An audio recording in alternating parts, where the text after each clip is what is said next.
નમસ્કાર વિદ્યાર્થી મિત્રો, કેમ છો? હું સેજલ જોશી આપ સૌનું અમારી યુટ્યુબ ચેનલમાં હાર્દિક સ્વાગત કરું છું. તો આવો મિત્રો શરૂઆત કરીએ ધોરણ 6 વિષય સામાજિક વિજ્ઞાનમાં પાઠ 6 મૌર્ય યુગ, ચંદ્રગુપ્ત અને સમ્રાટ અશોક. એનો આપણે આગળ ભાગ 1 ઓલરેડી જોઈ ગયા છીએ. ભાગ 1 માં આપણે આ પાઠની શરૂઆત કરી હતી, જેમાં પ્રસ્તાવના જોઈ ગયા હતા. જો તમે ના જોયો હોય ભાગ 1 તો ડાબી બાજુ આઈ આઇકોન પર ક્લિક કરી અને તમે અમારો આ ભાગ જોઈ શકો છો. અને સાથે સાથે મિત્રો પ્લીઝ લાઇક નું બટન ચોક્કસ દબાવતા રહેજો અને જેમ બને એમ આ વિડીયોને શેર કરતા રહેજો. તો આવો મિત્રો શરૂઆત કરીએ ભાગ 2. ભાગ 1 માં આપણે પ્રસ્તાવના જોઈ ગયા અને પ્રસ્તાવનામાં મેં તમને મૌર્ય યુગ વિશે સમજાવ્યું હતું કે મૌર્ય યુગ કયા યુગમાં આવે છે, ઇતિહાસના કેટલા ભાગ પડે છે, મૌર્ય યુગના સ્થાપક કોણ હતા. આપણે પ્રસ્તાવનામાં ઓલરેડી આગળ જોઈ ગયા હતા. અત્યારે આપણે ભણી ગયા છીએ મૌર્ય યુગ વિશે. તો મૌર્ય યુગના સ્થાપક કોણ હતા? ચંદ્રગુપ્ત મૌર્ય. ચંદ્રગુપ્ત મૌર્ય વિશે આપણે ભણી ગયા હતા અને ચંદ્રગુપ્તને કોને રાજનૈતિક અને શિક્ષણ આપ્યું હતું? ચાણક્ય, જેનું નામ હતું વિષ્ણુગુપ્ત. ચાણક્યની રાજનૈતિક બુદ્ધિ હતી અને ચંદ્રગુપ્ત મૌર્ય એ દિવસે દિવસે રાજ્યનો વિસ્તાર વધારતા ગયા, યુદ્ધ લડતા ગયા અને જીતતા ગયા અને રાજ્યનો વિસ્તાર વધારતા ગયા હતા. તે પણ આપણે જોઈ લીધું હતું. ત્યારબાદ તેમના રાજ્યના વિસ્તાર વિશે આપણે માહિતી મેં તમને આપી હતી કે ચંદ્રગુપ્ત મૌર્યએ આખા ભારતમાં પોતાની સત્તા સ્થાપી હતી અને તેમને સાથ આપનાર હતા ચાણક્ય, વિષ્ણુગુપ્ત, જેમને ઉત્તરથી લઈને દક્ષિણ, પશ્ચિમ, પૂર્વ બધી બાજુ તેમની સત્તા મૌર્ય યુગનો વિકાસ થયો હતો. રાજ્યનો વિસ્તાર દિન બર દિન વધતો જતો હતો. ત્યારબાદ આપણે મૌર્ય વંશની જાણકારી માટેના આપણે બુક વિશે ચોપડી મેં તમને કીધું હતું કે જો આપણે મૌર્ય યુગની જો જાણકારી લેવી હોય તો તેમની જાણકારી માટે કઈ કઈ ચોપડીઓ છે એ પણ આપણે જોયું હતું કે એ સમયગાળામાં ચાણક્યએ તેમની ચોપડી લખી હતી અર્થશાસ્ત્ર, બરાબર. ઇન્ડિકા નામની ચોપડી લખી હતી મેગસ્થનીઝે. મેગસ્થનીઝ કોણ હતા એ પણ આપણે માહિતી લઈ ચૂક્યા હતા. ત્યારબાદ દીપવંશ અને મહાવંશ નામની ચોપડી લખી હતી, બૌદ્ધ ગ્રંથોમાંથી મળી આવે છે. અને મુદ્ર રાક્ષસ નામનો ગ્રંથ લખ્યો હતો વિશાખાદત્ત, બરાબર. આ જે બધા ગ્રંથ છે તેમના પરથી આપણે મૌર્ય યુગ કેવો હતો એ બધી માહિતી આપણને મળી રહે છે. ત્યાં સુધી આપણે ભાગ 1 માં જોઈ ગયા હતા. હવે આપણે આગળ જોઈશું ભાગ 2. એની પહેલા ગ્રાન્ડ ટ્રંક રોડની પણ આપણે માહિતી લીધી હતી કે જેને GTR, જે સૌથી લાંબામાં લાંબા રોડ તરીકે ઓળખાય છે, તેની પણ આપણે માહિતી લઈ ચૂક્યા હતા. હવે આગળનો પોઈન્ટ આવશે બિંદુસાર. બિંદુસાર આપણે ઇતિહાસમાં ભણતા ગયા છીએ કે હંમેશા કોઈ પણ રાજાની ગાદી પર પહેલા પિતા હોય અને પિતાના અવસાન બાદ તેનો પુત્ર તેની ગાદી પર આવે છે. તો ચંદ્રગુપ્ત મૌર્યએ રાજ્યનો બહુ જ વિસ્તાર વધાર્યો, ચાણક્યની રાજનૈતિક નીતિ સાથે જીવ્યા અને તેમને દિન બર દિન આખા ભારત દેશમાં પોતાના રાજ્યનો વિસ્તાર વધારતા ગયા હતા. ચંદ્રગુપ્ત મૌર્યના અવસાન બાદ આપણે તે પણ જોયું હતું કે ચંદ્રગુપ્ત મૌર્ય છે એ તે પોતાના છેલ્લા સમય દરમિયાન તે એક બૌદ્ધ મુનિ સાધુ સાથે રહેતા હતા. તેમને પોતાનું પાછળનું જીવન આખું સમર્પિત કરી દીધું હતું. બેલગોડામાં તે પોતે વિતાવ્યો હતો. એક જૈન મુનિ જેનું નામ પણ મેં અહીંયા લખ્યું હતું ભદ્રબાહુ, તેમની સાથે તેમને પોતાના જીવનનો અંતિમ સમય બેલગોડામાં વિતાવ્યો હતો. એ પણ આપણે જોઈ ગયા હતા. પહેલાનો જે મૌર્ય યુગ પહેલાનો જે ઇતિહાસ હતો એ આદ્ય ઇતિહાસ તરીકે ઓળખવામાં આવે છે. તો ચંદ્રગુપ્ત મૌર્યના અવસાન બાદ તેમનો પુત્ર બિંદુસાર ગાદી પર આવે છે, બરાબર. તો ચંદ્રગુપ્ત મૌર્યના અવસાન બાદ કોણ ગાદી પર આવે છે? બિંદુસાર. તેમનો સમયગાળો ઈસવીસન પૂર્વે 297 થી ઈસવીસન પૂર્વે 273. તેમનો સમયગાળો કેટલો હતો? ઈસવીસન પૂર્વે 297 થી ઈસવીસન પૂર્વે 273. આ તેમનો સમયગાળો હતો. તેમને આટલા સમયગાળા દરમિયાન મૌર્ય યુગમાં શાસન કર્યું હતું. પિતા ચંદ્રગુપ્ત તરફથી વારસામાં મળેલું વિશાળ સામ્રાજ્ય. હવે આપણે સૌ જાણીએ છીએ ચંદ્રગુપ્ત મૌર્યના સમયમાં એમને જે રાજ્યનો વિસ્તાર વધાર્યો હતો આખા ભારત દેશમાં, એ આપણે આગળના ભાગમાં જોઈ ગયા છે. તે આખો વિશાળ સામ્રાજ્ય એમના અવસાન બાદ કોને મળે છે? પોતાના એમનો પુત્ર બિંદુસારને મળે છે. અને તે સામ્રાજ્ય યથાવત એમને ટકાવી રાખ્યું. બિંદુસારે કોઈ નવી એમાં આગળ કોઈ નવું રાજ્ય જીત્યું નતું, પરંતુ પિતાનું જે વારસામાં જે એમને શાસનકાળ જે મળ્યો હતો, જે રાજ્ય મળ્યું હતું, તે રાજ્યને તેમને યથાવત ટકાવી રાખી અને તેમને તેમનો પુત્ર અશોકને ભેટ આપી હતી. એ તેમની મોટામાં મોટી સિદ્ધિ ગણાય છે. એટલે બિંદુસાર બાદ અહીંયા કોણ આવશે? અશોક. અશોક બિંદુસારનો પુત્ર કોણ? અશોક. મિત્રો એવું કહેવાય છે કે બિંદુસારે શાસન તો સારું કર્યું હતું, પરંતુ પિતાના સામ્રાજ્યને એમને આગળ નતું વધાર્યું, પરંતુ પિતા તરફથી જે એમને સામ્રાજ્ય મળ્યું હતું તે સામ્રાજ્યને તેમને યથાવત ટકાવી રાખ્યું અને એ સામ્રાજ્યને તેમને અશોકને પછી આપ્યું. એ તેમની સૌથી મોટી સિદ્ધિ ગણવામાં આવે છે. બિંદુસારના શાસનકાળ દરમિયાન એમને મિત્રો બિંદુસારને 2 પુત્રો હતા,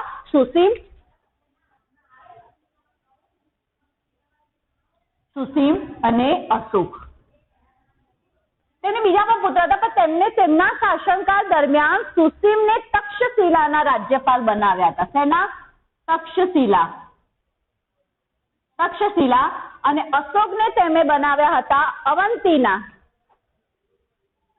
અવંતીના રાજ્યપાલ બનાવ્યા હતા. તેમને તેમના પુત્રોને સુસીમને તક્ષશિલાના રાજ્યપાલ બનાવ્યા હતા અને અશોકને અવંતીના રાજ્યપાલ બનાવ્યા હતા. પરંતુ મિત્રો એવું કહેવાય છે કે સુસીમ જ્યારે તક્ષશિલાના જ્યારે રાજ્યપાલ બન્યા હતા તે સમયગાળામાં તક્ષશિલામાં બહુ મોટો બળવો થયો હતો. એ બળવાને નિયંત્રિત કરવા માટે રાજા તરીકે સુસીમ સક્ષમ નીવડતા નથી. તે બળવાને કંટ્રોલમાં રાખી શક્યા હતા નહીં.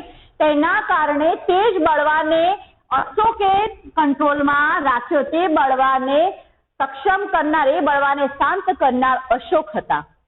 એટલે સુસીમથી તે તક્ષશિલાના રાજ્યપાલ હોવા છતાં સુસીમથી તે બળવો શાંત ના થયો, તો એ બળવાને શાંત કરવા માટે અશોકે બીડું ઉઠાવી અને અશોકે બળવો સફળતાપૂર્વક શાંત કરી પાર પાડી અને બળવો આખો દબાવી દીધો હતો. બિંદુસારે તેના શાસનકાળમાં કોઈ નવો પ્રદેશ જીત્યો નતો. મેં તમને આગળ જ કીધું કે તેમના શાસનકાળ દરમિયાન કોઈ જ નવો પ્રદેશ તેમને જીત્યો નતો. મેં તમને આમાં પહેલું જ વાક્ય એમ કીધું હતું કે બિંદુસાર જે છે તેમને કોઈ નવો પ્રદેશ નતો જીત્યો, પરંતુ તેમને જે તેમના પિતા તરફથી વારસામાં જે શાસનકાળ જે રાજ્ય મળ્યા હતા તેને યથાવત રાખ્યા અને તે યથાવત રાખવું એ જ તેમની મોટી સિદ્ધિ ગણાય છે. ત્યારબાદ તેમને એ બધા રાજ્યો એમને આપ્યા. તેમના મૃત્યુ બાદ અશોકને સોંપે છે. પરંતુ ગ્રીક રાજ્યો સાથેના મૈત્રીભર્યા સંબંધો જાળવી રાખીને તેમને મગધની ગાદી ઉપર લગભગ 25 વર્ષ સુધી રાજ્ય કર્યું. તેમને મગધની ગાદી ઉપર 25 વર્ષ શાસન કર્યું કહેવામાં આવે છે. અને ત્યારબાદ તેમના અવસાન બાદ તેમનો પુત્ર અશોક મગધની ગાદી ઉપર આવે છે. તેમનો પુત્ર અશોક તે પોતાના પુત્ર અશોકને સક્ષમ ગણે છે ગાદી પર બેસાડવા માટે. એનું કારણ એક અહીંયા આપણે આગળ જોઈ ગયા કે બિંદુસારે જ્યારે તેમના સુસીમ પુત્રને જ્યારે તક્ષશિલાના રાજ્યપાલ બનાવ્યા હતા, પરંતુ તે સમયમાં તેના સમયગાળામાં જ્યારે સુસીમ રાજ્યપાલ હતો તે સમયગાળા દરમિયાન ત્યાં બળવો પુકાર્યો હતો. બળવો બહુ મોટો થયો હતો અને એ બળવો શાંત કરવા માટે સુસીમ સક્ષમ નતા. તેના કારણે તે બળવો પછી અશોકે બહુ સમજદારીપૂર્વક અને સફળતાપૂર્વક તે બળવાને શાંત પાડ્યા હતા. ત્યારબાદ સમ્રાટ અશોકનો સમયગાળો શરૂ થાય છે ઈસવીસન પૂર્વે 273. આમનો અહીંયા પૂરો થાય છે, તો અહીંયા આવશે ઈસવીસન પૂર્વે 273 થી ઈસવીસન પૂર્વે 232. ઈસવીસન પૂર્વે 232. બરાબર. આ સમયગાળો જે છે એ સમ્રાટ અશોકના સમયગાળા તરીકે ઓળખવામાં આવે છે. પિતા બિંદુસારના મૃત્યુ બાદ મિત્રો પછી તેમને મોટા ભાઈ સુસીમ અને બીજા સાવકા ભાઈઓ સાથે થયેલા સંઘર્ષને કારણે ગાદી આવ્યાના 4 વર્ષ બાદ રાજધાની પાટલીપુત્રમાં અશોકનો રાજ્યાભિષેક થયો. તો મિત્રો આગળ બી આપણે કીધેલું છે કે હંમેશા પિતાના અવસાન બાદ તેનો મોટો પુત્ર ગાદી પર આવે એવું કહેવામાં આવે છે. પરંતુ જો પુત્ર સક્ષમ ના હોય તો તેનો જે નાનો પુત્ર હોય છે તે ગાદી પર આવી શકે છે, પરંતુ અહીંયા બિંદુસાર અશોકને ગાદી તો સોંપે છે પણ તેનો રાજ્યાભિષેક નથી થતો. કેમ? કારણ કે સુસીમ અને તેના સાવકા ભાઈઓએ તેના સાથે તેને સંઘર્ષ કરવો પડે છે. એટલે સુસીમ અને તેના સાવકા ભાઈઓ સાથે તેનો સંઘર્ષ થાય છે અને એ સંઘર્ષ થયા બાદ 4 વર્ષ બાદ તેનો રાજ્યાભિષેક થાય છે. કેટલા વર્ષ પછી? 4 વર્ષ પછી, 4 વર્ષ બાદ તેમનો રાજ્યાભિષેક થાય છે. બરાબર. તો સમ્રાટ અશોક જે હતા તેમને તેમના મોટા ભાઈ સુસીમ અને તેમના સાવકા ભાઈઓ સાથે ઘણો બધો સંઘર્ષ કરવો પડે છે આ ગાદી માટે, અને એમને 4 વર્ષ સુધી પોતાને ગાદી તો મળે છે પણ તેમનો રાજ્યાભિષેક છે એ તેમના 4 વર્ષ બાદ તેમનો રાજ્યાભિષેક થાય છે અને ત્યારબાદ તે મગધની ગાદી ઉપર બેસે છે. રાજ્યાભિષેક થયા બાદ અશોકે પિતા તરફથી વારસામાં મળેલા રાજ્ય વિસ્તારમાં વધારો કર્યો અને અશોક પણ તેમના પિતા ને જે પિતા તરફથી જે વારસામાં એમને વારસો મળ્યો હતો તેને તેમના રાજ્યમાં બિંદુસારે પિતાના મળેલા બિંદુસારને જે ચંદ્રગુપ્ત પાસેથી જે વારસો મળ્યો હતો એમાં રાજ્યમાં કોઈને વધારો નતો કર્યો, કારણ કે તે મળેલા રાજ્યને યથાવત રાખ્યા હતા. પરંતુ બિંદુસાર તરફથી જે રાજ્યો મળ્યા હતા અશોકને ગાદી પર આવ્યા ત્યારે અશોકે દિન પર દિન તેના રાજ્યનો વધારો કરતા ગયા. તેના શિલાલેખમાં પણ જણાવ્યા મુજબ તેનું સામ્રાજ્ય વાયવ્ય સરહદે આવેલા કંદહાર અને પેશાવરથી ઉત્તર ભારતમાં નેપાળ સુધી, મિત્રો અહીંયા આપણે ખાસ અહીંયા જોઈશું, ચોપડીમાં ધ્યાન આપીશું કે તેમનું રાજ્ય ક્યાં ક્યાં સુધી એમને આગળ વિસ્તાર્યું હતું. દક્ષિણમાં મૈસૂર જે હાલનું કર્ણાટક છે, પશ્ચિમે ગુજરાત સૌરાષ્ટ્ર સુધી, આપણા અહીંયા ગુજરાતમાં બી સૌરાષ્ટ્ર સુધી એમનું રાજ્ય વિસ્તાર્યું હતું. પૂર્વમાં મગધ જે હાલનું બિહાર, મિત્રો આપણે જે મગધની વાત કરીએ છીએ હાલ માટે બિહાર, હાલમાં આપણે એને બિહાર તરીકે ઓળખીએ છીએ. કલિંગ જે હાલનું ઓડિશા સુધી ફેલાયું હતું. ટૂંકમાં સમ્રાટ અશોકે પણ પિતા તરફથી જે વારસા મળ્યો હતો એ વારસાને દિન બદિન તેમના રાજ્યનો જે વિસ્તાર છે એ આગળ વધાર્યો હતો. હવે મિત્રો જેમ અશોક દિન બદિન યુદ્ધ કરતા જાય છે અશોક, અને તે પોતાના પિતા તરફથી મળેલો વારસો દિન બદિન તેના રાજ્યનો વિસ્તાર વધારતા જાય છે, પરંતુ મગધની પડોશમાં એવું કહેવાય છે કે મગધની પડોશમાં આવેલું કલિંગ એટલે કે હાલનું ઓડિશા, બરાબર, કલિંગ હાલનું શું છે? ઓડિશા. હાલનું ઓડિશા જે મગધની પાસે આવેલું કલિંગ છે જે હાલ આપણે ઓડિશા તરીકે ઓળખીએ છીએ, નંદ રાજાઓના સમયમાં મગધ સામ્રાજ્યનો જ એક ભાગ હતો. પહેલાના સમયમાં એ મગધ સામ્રાજ્યનો જ એક ભાગ તરીકે ઓળખવામાં આવતો હતો, પરંતુ તે સમયમાં તે સ્વતંત્ર થઈ ગયું હતું. જ્યારે ચંદ્રગુપ્ત મૌર્યએ મગધ રાજ્ય જીત્યું તે સમયે આ જે કલિંગ હતું તે એક સ્વતંત્ર રાજ્ય બની ચૂક્યું હતું, એટલે તેને જીતી શક્યા હતા નહીં. પરંતુ અશોકની એવી ઈચ્છા થઈ કે હું આને ફરીથી મગધનો એક ભાગ બનાવું. એટલે અશોકે શું કર્યું? કલિંગ સાથે યુદ્ધ કરવાનું નક્કી કર્યું. આ યુદ્ધમાં મિત્રનો વિજય પણ થયો. મિત્રો ખાસ યાદ રાખજો કે આ યુદ્ધમાં એમનો વિજય થાય છે, પરંતુ યુદ્ધમાં વિજય મેળવ્યા બાદ યુદ્ધ ભૂમિ અને નગરમાં ફરતા અશોકને બધે દુઃખ અને શોકનું વાતાવરણ જોયું. મિત્રો યુદ્ધમાં અશોક જીતી જાય છે, કલિંગ રાજ્યને પણ જીતી જાય છે અશોક, પરંતુ જ્યારે યુદ્ધ ભૂમિમાં એ જાય છે ત્યારે યુદ્ધ ભૂમિમાં એ જોવે છે યુદ્ધ પતી ગયા બાદ એ પોતે જીતી પણ જાય છે, પરંતુ જ્યારે યુદ્ધ ભૂમિમાં જોવે છે કે યુદ્ધ ભૂમિ ઉપર દુઃખ અને શોકનું વાતાવરણ હોય છે. યુદ્ધમાં થયેલા ખુમારી સ્ત્રીઓ બાળકોને રડતા જોઈ કલિંગ પર મેળવેલી જીતનો આનંદ ઓસરી ગયો. મિત્રો એને જીતનો આનંદ થતો હતો, પણ જ્યારે યુદ્ધ ભૂમિ ઉપર જ્યારે દુઃખ અને શોકનું વાતાવરણ જોવે છે કે કેટલી સ્ત્રીઓ રડે છે, કેટલાય બાળકો રોવે છે, કારણ કે કેટલાય બાળકો એમના પિતા ગુમાવ્યા હોય છે, કેટલીક સ્ત્રીઓ એમના પતિને ગુમાવ્યા હોય છે, કેટલીક સ્ત્રીઓએ કેટલી છોકરીઓ એમના પિતાને ગુમાવ્યા છે. તો બધાનું રોગ કકળ જ્યારે યુદ્ધ ભૂમિ ઉપર એ જોવે છે ત્યારે તેની જે જીત હતી એ દુઃખમાં વિસરી જાય છે.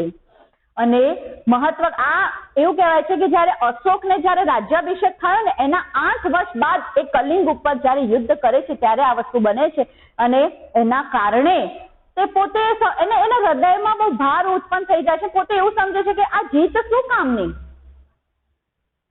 જીત એને મળી છે, પણ કેટલા લોકોએ પોતાના વ્યક્તિઓને ગુમાવ્યા છે. આ યુદ્ધ શું કામનું?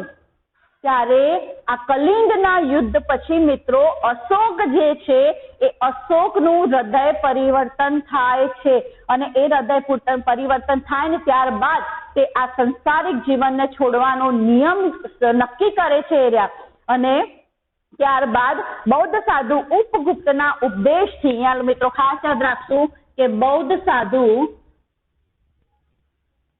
ઉપગુપ્તના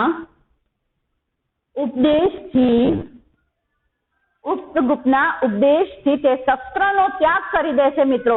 એટલે કે એ આ યુદ્ધ ભૂમિ અને યુદ્ધને એનો ત્યાગ કરી દે છે, તે શસ્ત્રોનો ત્યાગ કરે છે અને શાસ્ત્રોનું શરણ લે છે. શસ્ત્રોનો ત્યાગ કરી શાસ્ત્રોનું શરણ લે છે.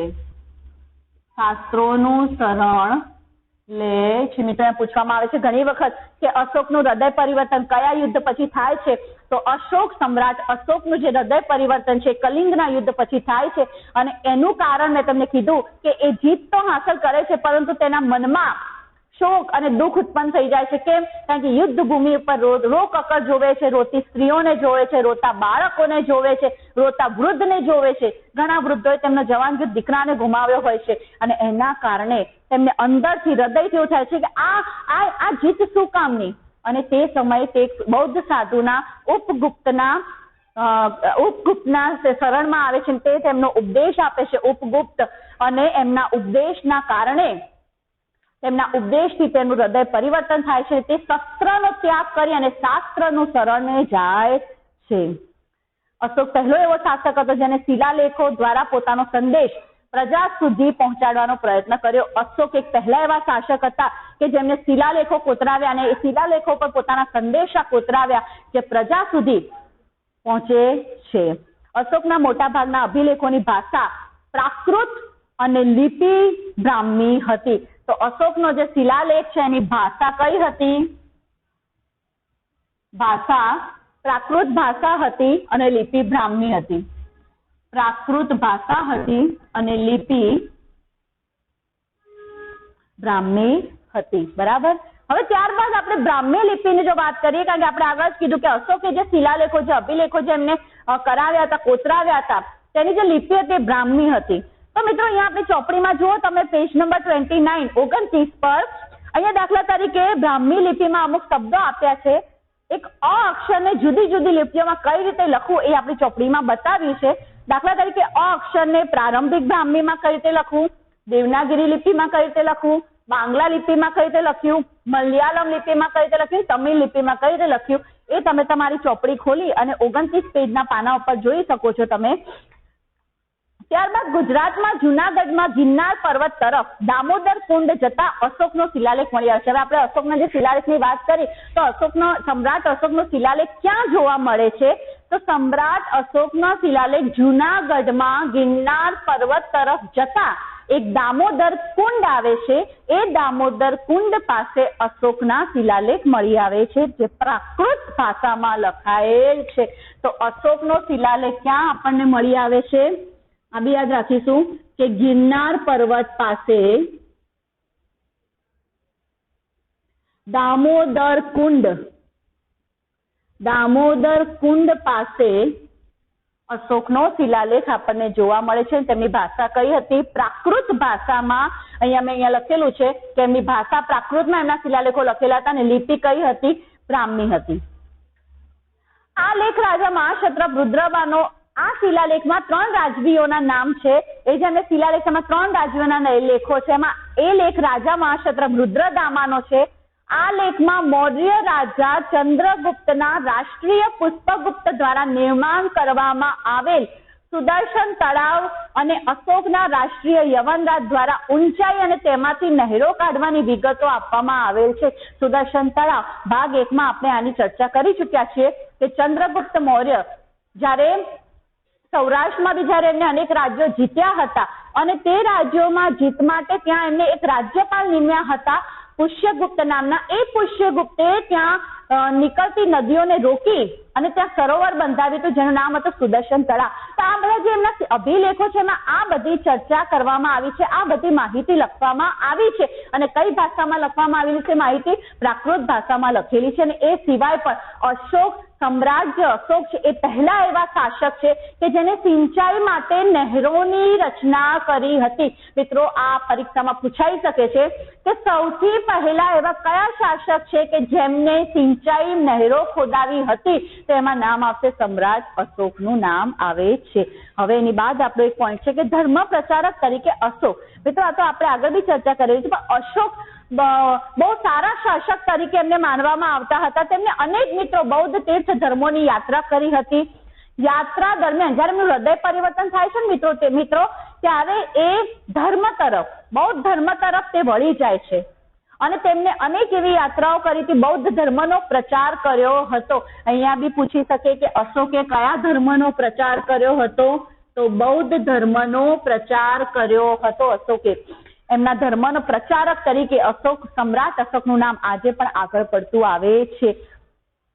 તે સમયમાં તેમને લોકોને ધમ્મ એટલે ધર્મ, અહીં આપણે ચર્ચા કરી કે ધમ્મ એટલે ધર્મ, ધમ્મ છે એ સંસ્કૃત શબ્દ તરીકે ઓળખવામાં આવે છે।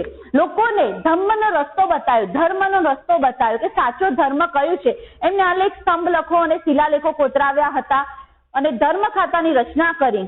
આ ખાતાના ઉપરી તરીકે એમને અધિકારીઓ પ્રજાઓ બૌદ્ધ ધર્મનો પ્રચાર કરી તેમનું નૈતિક ધોરણ ઊંચું લાવવાના કાર્યો કર્યા। એ સિવાય પણ અશોકે બહુ મહત્વના એક બીજા પણ કાર્ય કર્યા હતા કે તેમને શિકાર કરવા પર પ્રતિબંધ ફરમાવી પશુઓને હિંસા બંધ કરાવી। એમને શિકાર કરવા પર પ્રતિબંધ મૂક્યો હતો। ગૌતમ બુદ્ધની પ્રેમ, દયા, કરુણા, અહિંસા, સદાચાર, અનુકંપા જેવા સિદ્ધાંતોનો પ્રચાર પર ભાર મૂક્યો હતો। આપણે આગળના પાઠ 5માં ગૌતમ બુદ્ધ વિશે ભણી ગયા છે કે ગૌતમ બુદ્ધનો એક જ એમના જે વિચારો હતા એમાં એક જ વિચારો છલકતા હતા કે હંમેશા પ્રાણી માત્ર પ્રત્યે હિંસા રાખવી જોઈએ, સત્ય બોલવું જોઈએ, હંમેશા દયા, કરુણા આ બધી ભાવના આપણી અંદર હંમેશા હોવી જોઈએ। અને એ જે ગૌતમ બુદ્ધના જે વિચારો હતા એ સમ્રાટ અશોક રાજ્યમાં ફેલાવે છે, દિન બ દિન આગળ ફેલાવે છે, આ સિદ્ધાંતો પર ભાર મૂકે છે અને એમને પોતાના શિલાલેખોમાં પણ આ બધા સિદ્ધાંતોને કોતરાવ્યા છે। અને અશોકે ઈસવીસન પૂર્વે 251માં પાટલીપુત્રમાં મોગલીપુત્ર શિષ્યના અધ્યક્ષ પદે ત્રીજી બૌદ્ધ પરિષદ બોલાવી છે। અને આ પરિષદનો મુખ્ય હેતુ બૌદ્ધ ધર્મમાં ઉભા થયેલા મતાંતરોને દૂર કરી ધાર્મિક એકતા સ્થાપવાનો હતો। સમ્રાટ અશોકે ત્રીજી બૌદ્ધ પરિષદ બોલાવી હતી। ક્યાં બોલાવી હતી? મોગલીપુત્ર શિષ્યના અધ્યક્ષ પદે। અને ત્યાં એમનો મુખ્ય હેતુ એ જ હતો કે જે બૌદ્ધ ધર્મમાં જે હિંસા ફેલાઈ ગઈ હતી, જે ખોટી માન્યતાઓ ફેલાઈ ગઈ હતી તે દૂર કરી અને લોકોને સાચો ધર્મ શું એ બતાવવું, તેમને એમને સ્થાપવાનો એમનો મહત્વનો મુખ્ય, એના માટે તેમને પરિષદ બોલાવી હતી। અને એના માટે મિત્રો એમને એમનો પુત્ર મહેન્દ્ર અને પુત્રી સંઘમિત્રાને પણ બૌદ્ધ ધર્મના પ્રચાર માટે સિલોન સુધી મોકલ્યા હતા। આ પણ પૂછાઈ શકે છે પ્રશ્ન કે સમ્રાટ અશોકે તેમનો પુત્ર મહેન્દ્ર અને પુત્રી સંઘમિત્રાને સિલોન સુધી બૌદ્ધ ધર્મના પ્રચાર માટે મોકલ્યા હતા।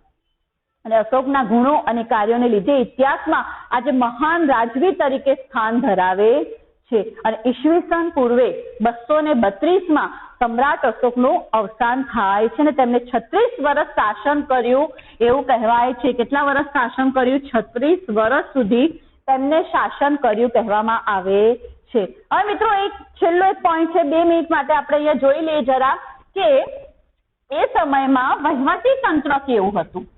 સમ્રાટ અશોકનો જે સમયગાળો હતો તેમાં વહીવટી તંત્ર કેવું હતું? બરાબર, તો તેનો જે વહીવટી તંત્ર હતો, મૌર્ય યુગનું જે વહીવટી તંત્ર હતું તેના 3 ભાગ પડે છે। મૌર્ય યુગનું વહીવટી તંત્ર, બરાબર, એના મિત્રો 3 ભાગ પડે છે કે વહીવટી તંત્ર 3 ભાગમાં વહેંચાયેલું હતું। એક કેન્દ્રીય,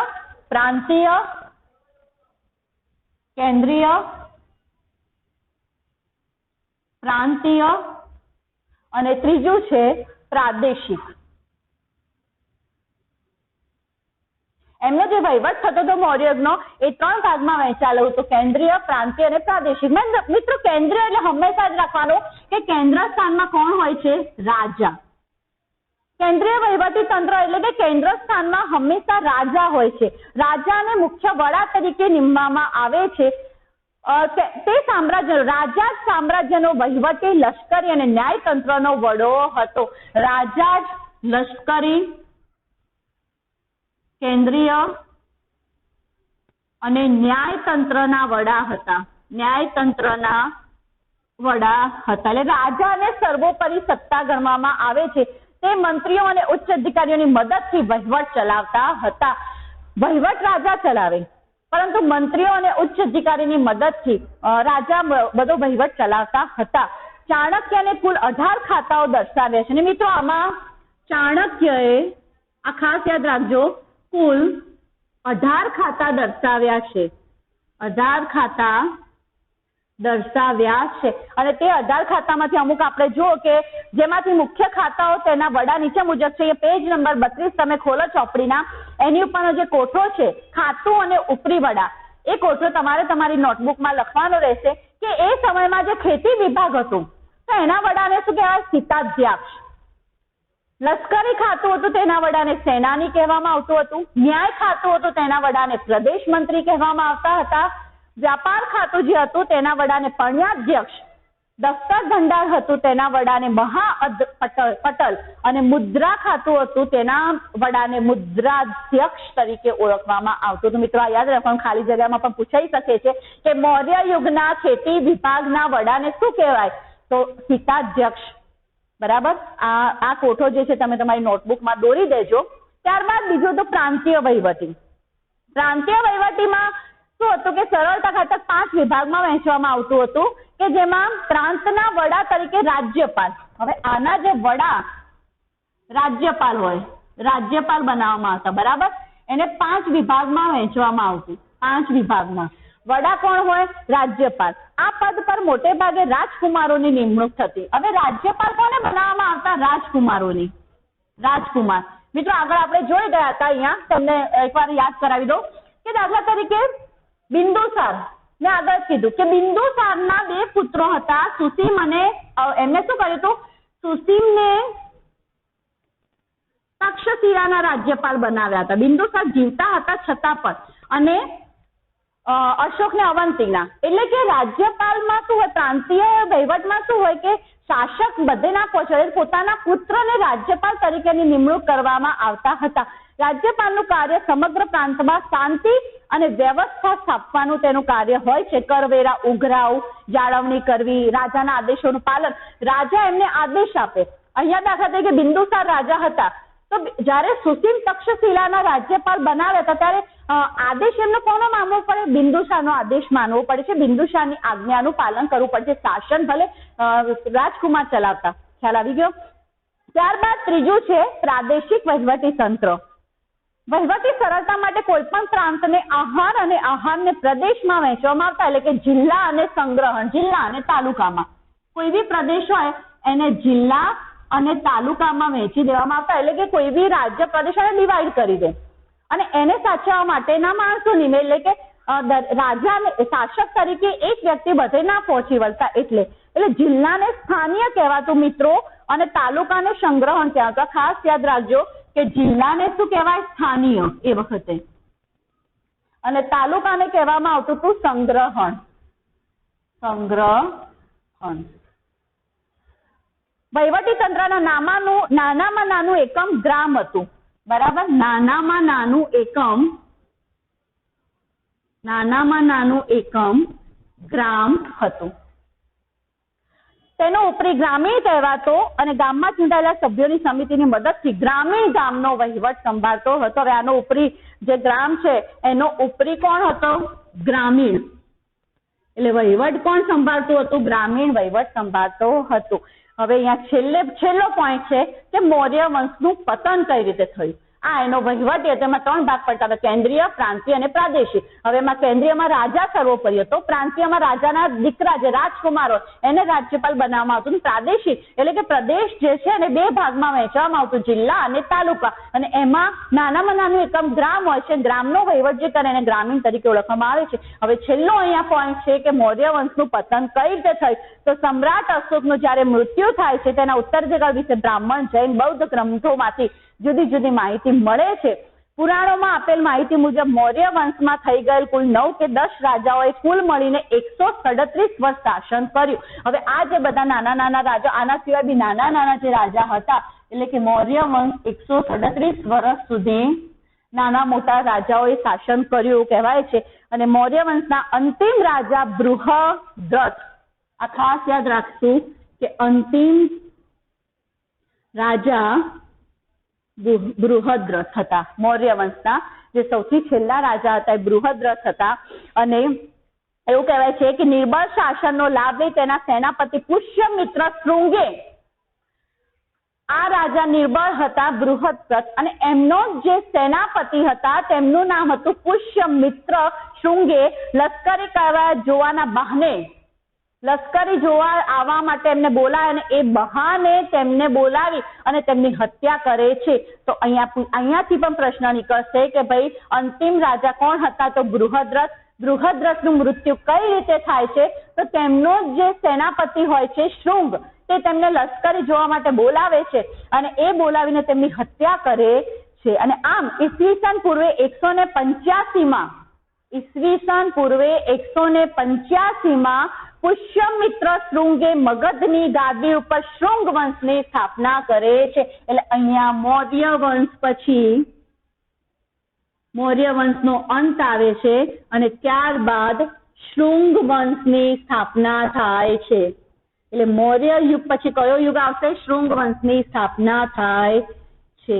કારણ કે જે છેલ્લા રાજા હતા બૃહદ્રથ, એ રાજાને શૃંગ, જેમના પુષ્યમિત્ર એમનો સેનાપતિ હતા, તે એમની હત્યા કરે છે. અને એમની હત્યા કરી અને તે પોતે મગધની ગાદી ઉપર બિરાજમાન થાય છે અને મૌર્ય વંશનું પતન થાય છે. ત્યારબાદ શૃંગ વંશની સ્થાપના થાય છે. તો મિત્રો, આ સાથે આપણો આ ભાગ અને આ પાઠ અહીંયા પૂરો થાય છે. આ પાઠનો સ્વાધ્યાય તમે તમારી નોટબુકમાં લખી દેજો. મિત્રો, હવે તમને ખાસ કહેવાનું હતું કે હવેના જે ટેસ્ટ છે તેમાં આપણા પાઠ 5, 6 અને 11 આ જે 3 પાઠ ચાલી ગયા તે તમારે ટેસ્ટમાં પૂછાશે. એટલે સાથે સાથે તેની તૈયારી કરતા રહેજો. આ સાથે આપનો ખૂબ ખૂબ આભાર. ધન્યવાદ.